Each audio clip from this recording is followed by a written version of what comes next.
Tzaraim Tovim, everybody. I hope that you are all enjoying this week after Pesach and that your Chag was filled with joy and love and meaning. For those of you who celebrate Easter, my Christian friends, I hope the same for you. And as we are all in these counting times coming up for us to Shavuot, for our Christian friends to the Pentecost, I hope that we continue to have those warm feelings of fulfillment. Today, I'm going to talk about multiple motivations and conflicted feelings, focusing on the beginning of Parshat Shemini. I am not going to talk about kashrut today, which is, of course, in this parsha, which I always find hilarious that it comes around the time of Pesach, when we're all a little bit OCD to begin with. But no, we're not going to talk about that. We're going to talk about conflicted feelings in our families and in our lives. Much better topic, right? So, we've all been in situations of forced choices that may very well have involved conflicted feelings. And in these situations, we find that there is no 100% correct answer. Further, when we find ourselves in such circumstances and we make the most reasonable choice at the moment, we may feel differently and even have regrets later. To further complicate the situation, there are often many different factors at play that may not be able to be reconciled with each other, thus the problem of forced choices.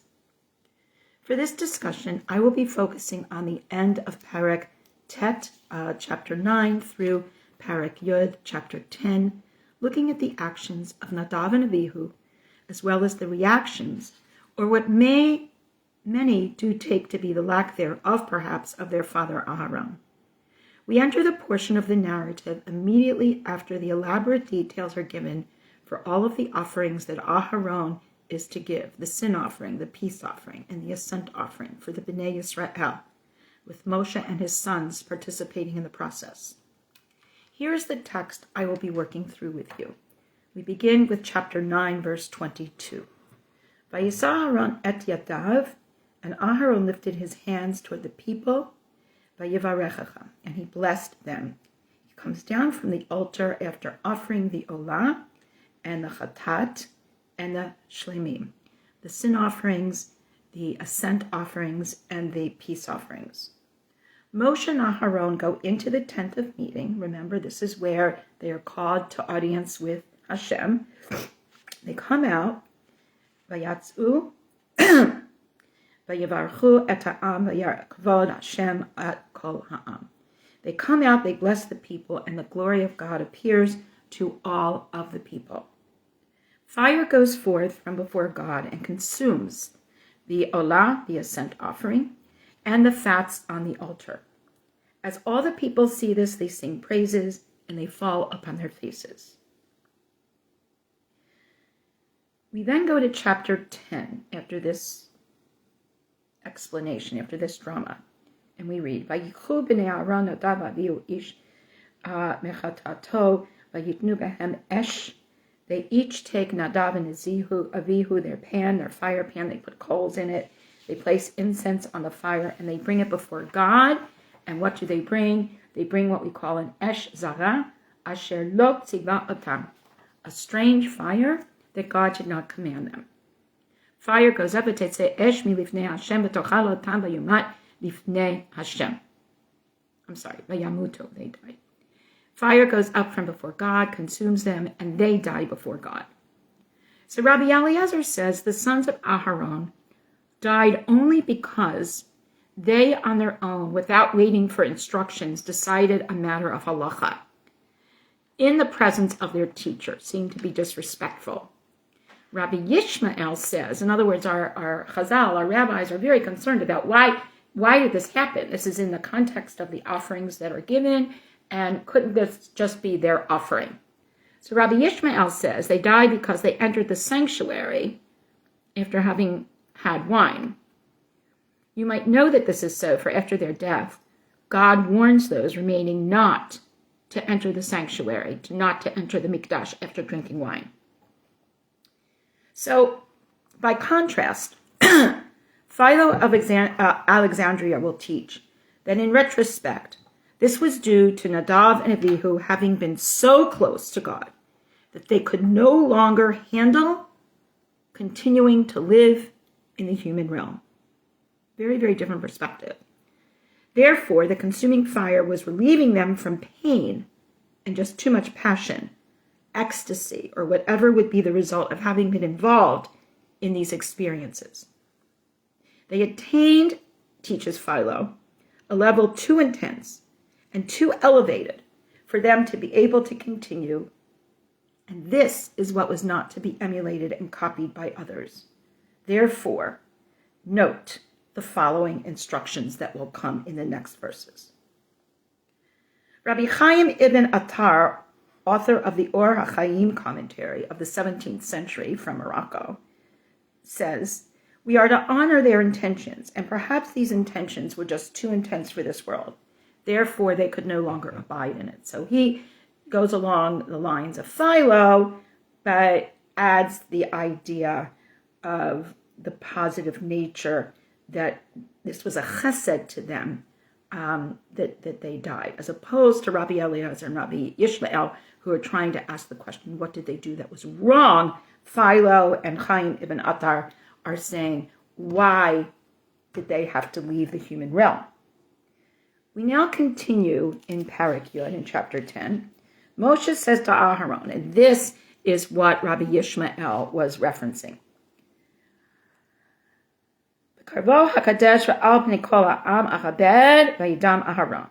I will be sanctified for those nearest to me, and this way I will be honored before all people. Aharon was silent. Now, as some fault Aharon for not reacting, silence is not always a non-reaction. Silence can be a reaction. Think about when something traumatic happens to someone and one person just cries out and tries and gets hysterical and the other person just is quiet. We don't have to assume that that quietude is not a reaction. It can be the reaction. So Rashi teaches, what is God teaching here? What is God saying here? When God says, I will be honored before all people. And that's the text. It says, Akadesh v'alpnei kol ha'am akabed v'yidom Aharon. I will be honored by all people, and Aharon was quiet. So was Aharon quiet as a result of what Nadav and Avihu did and what happened, or because of what God said according to Moshe? Moshe says to Aaron, my brother, I was aware that this house would be sanctified by the death of those intimate with the omnipresent, but I assumed it would be either through me or through you. I now see, and this is according to the Sifra, I now see that they, Nadav and Avihu, are greater than you or me. And as Rashi follows the text, at this point we read, Vayidom Aharon. Aaron was silent. He received a reward for his silence. What is the reward that he receives? A direct communication from God, for only to him was the passage dealing with intoxication by wine being addressed. I will be honored through all of the people. When the Holy One, blessed be He, blessed be God, executes judgment upon the righteous, God becomes feared, exalted, and praised. So there's a concern here that many have regarding this silence of Aharon. There's a formidable variety of options that are proposed here. Before we launch into them, let's continue a bit with the text a few verses later, and then we will attempt to make sense of this situation, its complexity, its multiple elements, and Aharon's conflicted feelings, or maybe not. Verse 6.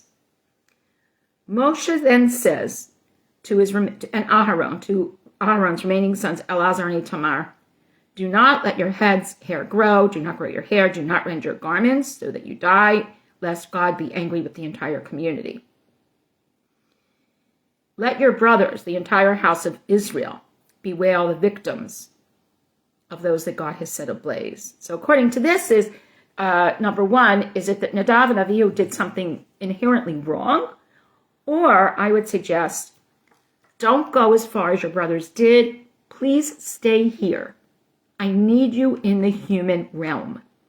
I think there is this dynamic between God's realm and the human realm. And when people enter God's realm, they're not understood by the human realm. And Moshe acts as the intermediary between God and the Bnei Israel. And we're reading this in many ways as one story with a set of personae. But in fact, I think we need to look at this as two parallel tellings of the same events. So the limits are being placed here.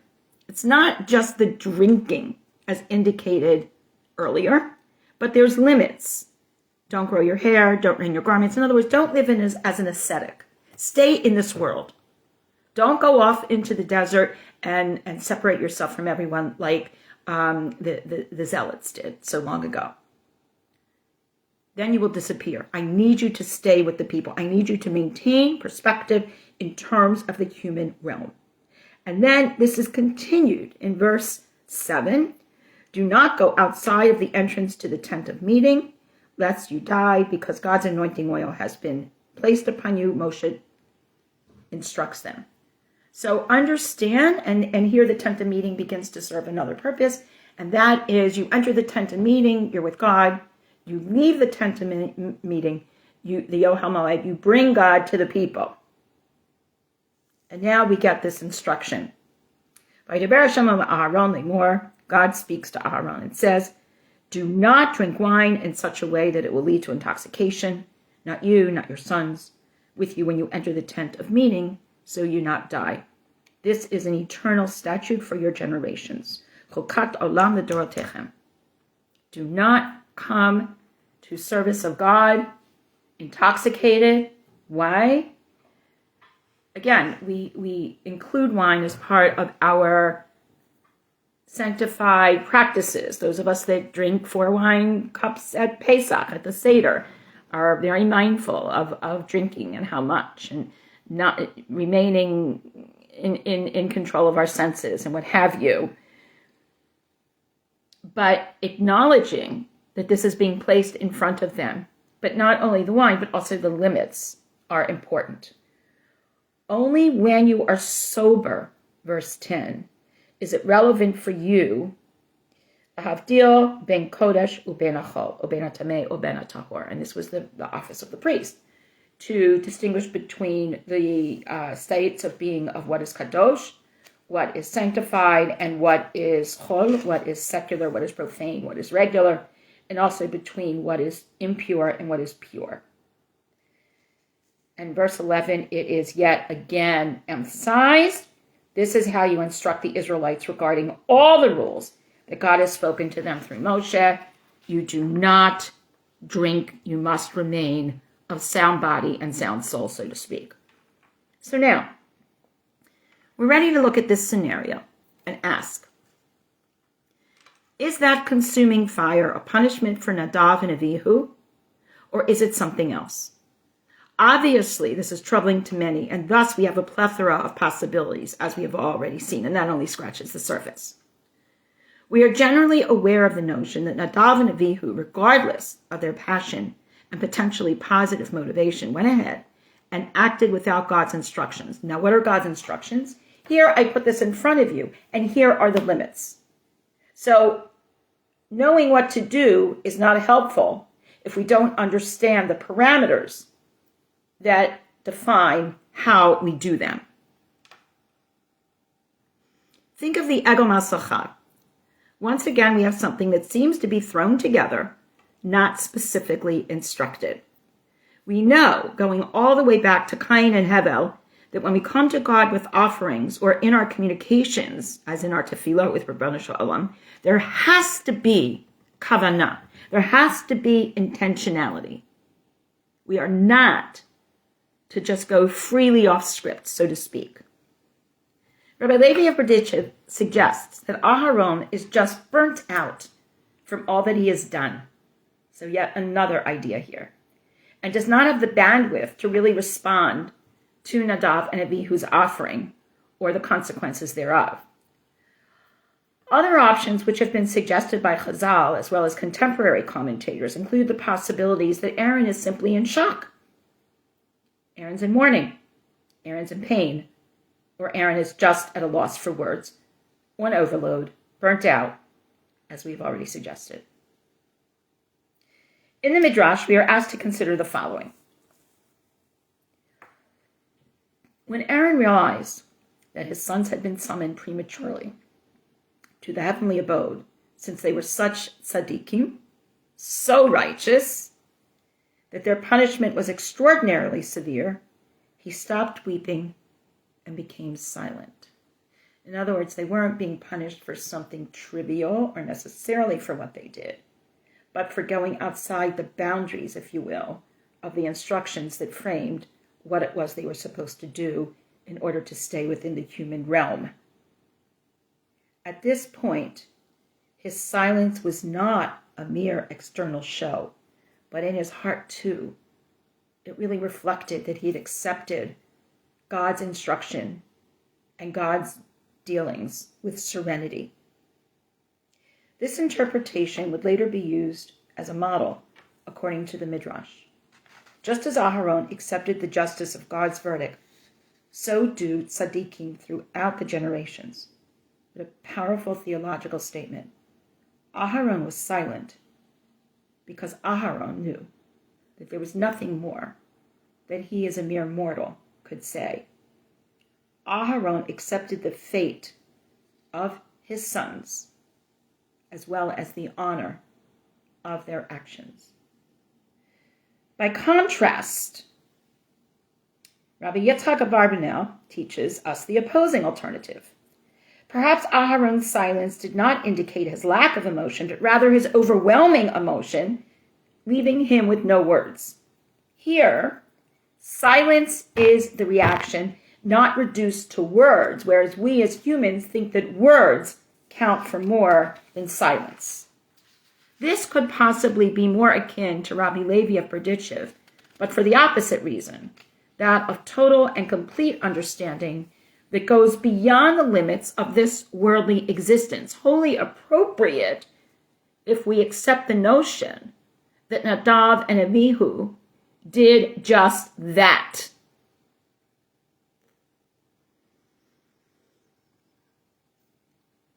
The meaning of, according to Abarbanel, and Aharon was silent, Vayidam Aharon, is that his heart turns to inanimate stone, and he can no longer raise his voice in tears, eulogizing or mourning like a bereaved father. Aval perush vayidam Aharon hu shenafach libo vayaka even domam. Therefore, he could not speak. He could not be consoled by Moshe, because his soul was with that of his sons, as was any vestiges of speech. It is for this reason, says Abarbanel, that we read Vayidam Aharon, and Aharon was silent. It means inanimate. It means still. It means unmoving. Aharon, in other words, was stunned into silence, overwhelmed by his unimaginable loss. On the same day, 2 children. At the same moment, he froze. Like the matriarch Sarah, about whom the Midrash says, Parcha nishmata, her soul flew away. Upon hearing about the near sacrifice of her son Yitzchak, Aharon's soul departed when confronted with the actual sacrifice of his own. He became like a domem, an inanimate object, lifeless, heavy, blank, still. Not because he was in invulnerable pain, but because he was so stung by it profoundly. To make this simple, what was there to say? Nothing could possibly suffice. Further, not being able to be inside the heads of Nadav and Avihu, how could Aharon, their loving, caring father, respond appropriately to what he had just witnessed? Why did they do what they did? And how was he to respond to that which he did not know with certainty? Because as we are taught, and as parents we all know, ultimately each person's relationship to God is theirs. We cannot dictate it. We cannot teach it. We cannot imprint it. Each person has to come to their relationship with God on their own. I would suggest that the overwhelming lesson here is that honestly, we do not know why people respond to a situation the way they do. We do not know why 5 people who are similarly impacted by the same set of circumstances will respond in 5 very different ways. Nor can we totally understand or account for why people do what they do to begin with. Some of our commentators want to understand what is perceived as beyond reason in our text. Others want to justify the actions. Maybe the best way we can react to Nadav and Avihu and their father Aharon is to say, we don't know what they knew. We don't understand how they perceived their own experiences. What we do see are the instructions given afterwards to limit the fly-away notion that is spoken of by Abarbanel. These are to limit, to protect, to create boundaries, so that we remain in our earthly abode with skill sets that equip us to be here. Maybe Nadav and Avihu were so righteous, which even Rashi entertains as an option, that they went outside of their human framework. Maybe they were carried away by passion, rightfully directed at God. Maybe they had the most noble of intentions. While we may look at this as unscripted and personally motivated attempts to be close to God that serve as a warning for others, and at Aharon as being silent without reaction, perhaps we should all consider that Nadav and Avihu did in fact understand that they were faced with an impossible choice. Compromise and stay within their earthly bounds, or continue on the path that they experienced in constructing the Mishkan and strive for even closer connection to God. As for Aharon, was he stunned into silence? Or did he too understand something that was beyond the human realm, and therefore speech would have compromised his understanding? We cannot answer these questions, but maybe we learn something really important here. When we observe behaviors of others that we do not understand, when we observe reactions to situations that we do not agree with, perhaps these are all the result of situations of which we do not have full knowledge. And maybe, just maybe, in those instances, that person is so close to God that they can no longer function in an environment where that knowledge is lacking. Shabbat Shalom.